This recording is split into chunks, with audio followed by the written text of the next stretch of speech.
বন্ধুসকল, আমাৰ মহিলা শক্তিৰ কেন্দ্ৰীয় সমিতিৰ আমাৰ একেবাৰে শ্ৰদ্ধাৰ কাৰ্যনিৰ্বাহকৰ সহকৰ্মী আমাৰ মন্দেশ্বৰী, শিৱসাগৰ জিলাৰ আমগুৰি, থাওৰা, নাজিৰা আৰু শিৱসাগৰ সমষ্টি সমিতিসমূহৰ পৰা আমাৰ অসম জাতীয় পৰিষদে পূৰ্ণতা প্ৰাপ্তি লাভ কৰিছিলে।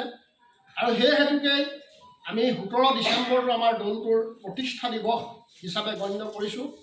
আৰু অসমৰ বিভিন্ন জিলাত এই প্ৰতিষ্ঠা দিৱস উলহ মালহেৰে অনুষ্ঠিত কৰা হ'ব। আৰু কেন্দ্ৰীয় সমিতিয়ে কেন্দ্ৰীয়ভাৱে আমাৰ এই দিৱস মাজুলীত অনুষ্ঠিত কৰিব। গতিকে আমি হয়তো সেইদিনাখন 17 তাৰিখৰ দিনা আমি মাজুলীলৈ যাব লাগিব। সেই হেতুকে আমি আগতীয়াকৈ আমাৰ জিলা কাৰ্যনিৰ্বাহকৰ সহকৰ্মী বন্ধুসকলে আমি সিদ্ধান্ত গ্ৰহণ কৰিছিলোঁ যে আমাৰ জাতীয় যুৱ শক্তি, জাতীয় মহিলা শক্তি আৰু জাতীয় ধৰ্মীয় সংখ্যালঘু শক্তিৰ সহযোগত অসম জাতীয় পৰিষদৰ শিৱসাগৰ জিলা সমিতিয়ে আমি এক ৰক্তদান কাৰ্যসূচী আমি হাতত ল'ম বুলি আজি আমি এই অনুষ্ঠানটোলৈ আমন্ত্ৰণ কৰিলোঁ। আমি অনুৰোধ জনাইছোঁ। ৰক্তদানৰ দৰে এটা কাৰ্যসূচী আপোনালোকে জানে যে ৰক্তদান এক মহান দান। ৰক্তদানেই এজন মানুহৰ অজ্ঞা স্থানলৈ গতি কৰাৰ পৰা উভতাই আনিব পাৰে। সেইকাৰণে এক মহান দান বুলি কৈছে।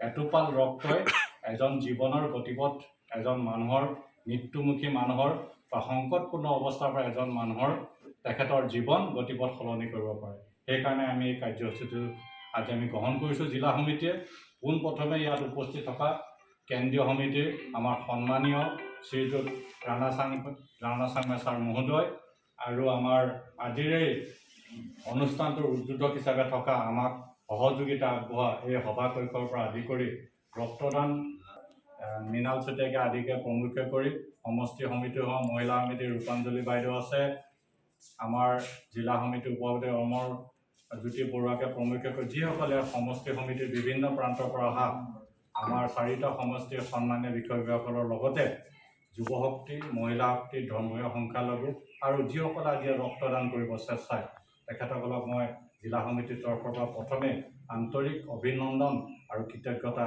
জনাইছোঁ। যিহেতু নাজিৰা আৰু শিৱসাগৰ সমষ্টি সমিতিসমূহৰ পৰা আমাৰ অসম জাতীয় পৰিষদে পূৰ্ণতা প্ৰাপ্তি লাভ কৰিছিলে। আৰু সেই হেতুকে আমি 17 ডিচেম্বৰটো আমাৰ দলটোৰ প্ৰতিষ্ঠা দিৱস হিচাপে গণ্য কৰিছোঁ। আৰু অসমৰ বিভিন্ন জিলাত এই প্ৰতিষ্ঠা দিৱস উলহ মালহেৰে অনুষ্ঠিত কৰা হ'ব। আৰু কেন্দ্ৰীয় সমিতিয়ে কেন্দ্ৰীয়ভাৱে আমাৰ এই দিৱস মাজুলীত অনুষ্ঠিত কৰিব। গতিকে আমি হয়তো সেইদিনাখন 17 তাৰিখৰ দিনা আমি মাজুলীলৈ যাব লাগিব। সেই হেতুকে আমি আগতীয়াকৈ আমাৰ জিলা কাৰ্যনিৰ্বাহকৰ সহকৰ্মী বন্ধুসকলে আমি সিদ্ধান্ত গ্ৰহণ কৰিছিলোঁ যে আমাৰ জাতীয় যুৱ শক্তি, জাতীয় মহিলা শক্তি আৰু জাতীয় ধৰ্মীয় সংখ্যালঘু শক্তিৰ সহযোগত অসম জাতীয় পৰিষদৰ শিৱসাগৰ জিলা সমিতিয়ে আমি এক ৰক্তদান কাৰ্যসূচী আমি হাতত ল'ম বুলি আজি আমি এই অনুষ্ঠানটোলৈ আমন্ত্ৰণ কৰিলোঁ। আমি অনুৰোধ জনাইছোঁ। ৰক্তদানৰ দৰে এটা কাৰ্যসূচী আপোনালোকে জানে যে ৰক্তদান এক মহান দান। ৰক্তদানেই এজন মানুহৰ অজ্ঞা স্থানলৈ গতি কৰাৰ পৰা উভতাই আনিব পাৰে। সেইকাৰণে এক মহান দান বুলি কৈছে।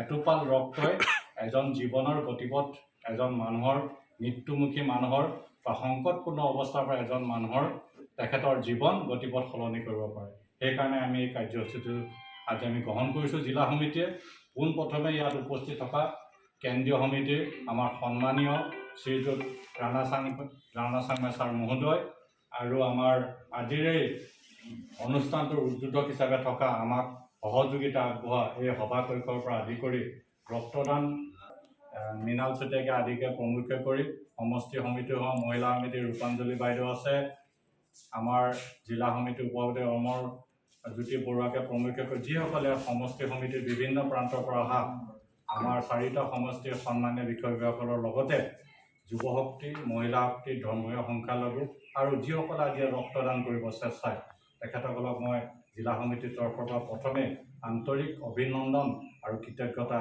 জনাইছোঁ। যিহেতু আপোনালোক প্ৰত্যেকজনে গম পায় ৰাণা চাংমা ছাৰ সন্মানীয় ব্লাড বেংকৰ বিশ্বক মহোদয়, সভাপতি জিলা সমিতিৰ সন্মানীয় সভাপতি উমেশ গগৈকে প্ৰমুখ্য কৰি জিলা সমিতিৰ সম্পাদক কুমিৰ ফুকন মৃণাল চুতীয়া, আমাৰ কেন্দ্ৰীয় মহিলা শক্তিৰ সন্মানীয় আমাৰ গোহাঁই বাইদেউ, জিলা সমিতিৰ কৰ্মকৰ্তাসকল আটাইলৈ অনুষ্ঠিত কৰিছিলোঁ। প্ৰতিষ্ঠা হৈছিল আপোনালোকে জানে। আৰু প্ৰতিষ্ঠা মুহূৰ্তৰ প্ৰাক মুহূৰ্তত যিহেতু কেন্দ্ৰীয়ভাৱে মাজুলীত অনুষ্ঠান উদযাপিত হ'ব, তাৰ কাৰণে আমি তাৰ প্ৰাক মুহূৰ্তত আমি শিৱসাগৰ এইবাৰ আমি অন্যান্য কাৰ্যসূচীৰ বাদে আমি নিজাববীয়াকৈ এটা ৰাইজৰ যি কামৰ জৰিয়তে আমাৰ ৰাইজৰ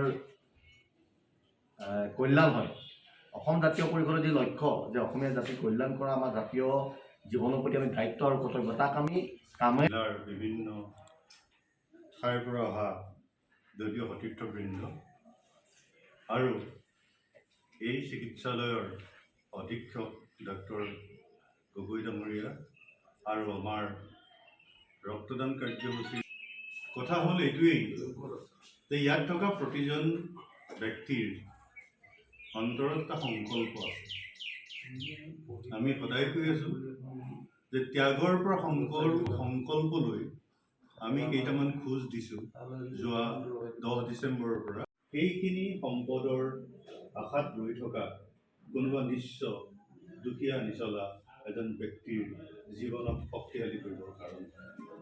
গতিকে আমি সকলোৱে আজি গৌৰৱ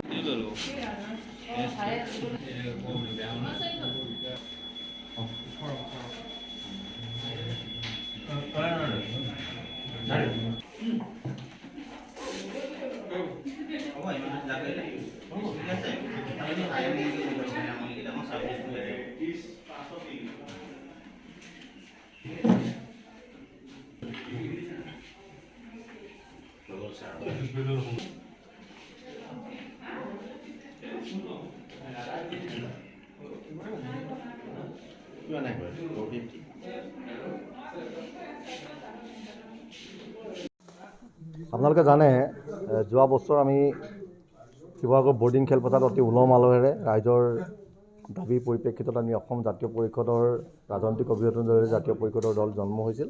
আৰু আজি আমাৰ বছৰিকীয়া আমি প্ৰতিষ্ঠা দিৱস পালন কৰিবলৈ আগবাঢ়িছোঁ। প্ৰাক মুহূৰ্তত যিহেতু এইবাৰ কেন্দ্ৰীয়ভাৱে মাজুলীত অসম জাতীয় পৰিষদৰ প্ৰতিষ্ঠা দিৱস আহ্বান কৰা হৈছে, পাতিবৰ কাৰণে অনুষ্ঠিত কৰিবলৈ লোৱা হৈছে। গতিকে আমি তাৰ প্ৰাক মুহূৰ্তত আমি শিৱসাগৰত যিহেতু ইয়াতে আমি দলটো প্ৰতিষ্ঠা কৰিছিলোঁ, সেইকাৰণে শিৱসাগৰত আমি যিহেতু এটা জাতীয় দল, জাতিটোৰ প্ৰতি আমি দায়িত্ব আছে, প্ৰতিজন নাগৰিকৰ প্ৰতি আমি দায়িত্ব আছে, জাতিটোৰ প্ৰতি আমাৰ সকলো নাগৰিকৰ প্ৰতি দায়িত্ব আছে। আৰু সেই দায়িত্ব পালন কৰি আমি এইবাৰ ব্যতিক্ৰমী কাৰ্যসূচী আমাৰ দলৰ যিসকল কৰ্মকৰ্তা আছে, আমি কেন্দ্ৰীয় সমিতিকে আজিকালি মোকে ধৰি আমি সকলোৱে প্ৰায় সংখ্যকে আমি ব্লাড দিবৰ কাৰণে আগবাঢ়িছোঁ, তেজদান কৰিবৰ কাৰণে আগবাঢ়িছোঁ। এই কাৰ্যসূচীৰ জৰিয়তে আমি ভাবিছোঁ যে আমি সমগ্ৰ ৰাইজৰ প্ৰতি আমাৰ যিটো দায়বদ্ধতাৰ কথা আমি প্ৰকাশ কৰিব বিচাৰিছোঁ।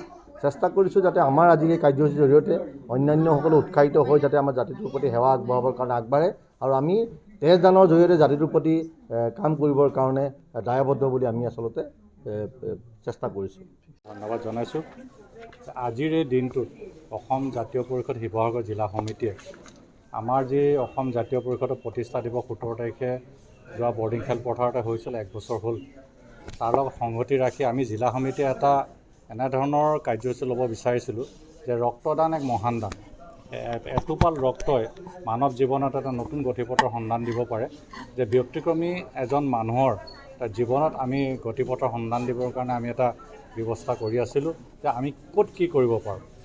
জাতীয় স্বাৰ্থৰ ক্ষেত্ৰত আমি কিছুমান কাম কৰা হয়, জাতীয় স্বাৰ্থৰ ক্ষেত্ৰত কিছু কাম হয়, কিন্তু জীৱন দানৰ দৰে ক'ত আমি পাম, কি দিব পাৰিম।